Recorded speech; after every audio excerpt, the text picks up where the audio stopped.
আমাদের আন্দোলনটাই হচ্ছে আওয়ামী দোসরের বিরুদ্ধে।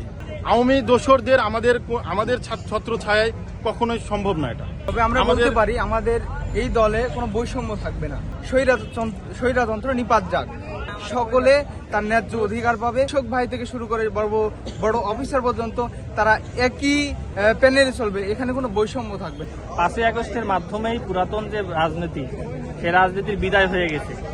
এখন যারা পুরাতন যে দলগুলো আছে তাদের উচিত নতুন রাজনৈতিক বন্দোবস্ত মেনে নিয়ে তাদের নিজেদের মধ্যেও একটা সংস্কার নিয়ে আসা, যে কিভাবে জনগণের আশা আকাঙ্ক্ষা অনুযায়ী তারা তাদের দলকে পরিচালনা করতে পারে। 1.5 কিলোমিটার জায়গা জুড়ে কিন্তু এই ব্যবস্থাটা আছে। যে আমি আজকে 1000 কোটি টাকা মাইরে গেলাম, 2 দিন পরে তওবা করলাম, মাপ চাই ফেলাইলাম। এইরকম ধর্ম চাই না। আমরা চাই ধর্ম যে ওরা বুঝতে পারে কারোর উপার্জন কেউ যদি মাইরে খা, তার পরকালে আর কোনো জায়গা নাই, আল্লাহ সেই জায়গা রাখে নাই। এই জিনিসটা যেন প্রত্যেকটা মানুষ বুঝতে পারে, তাইলে আমাদের দেশের দুর্নীতিমুক্ত হবে।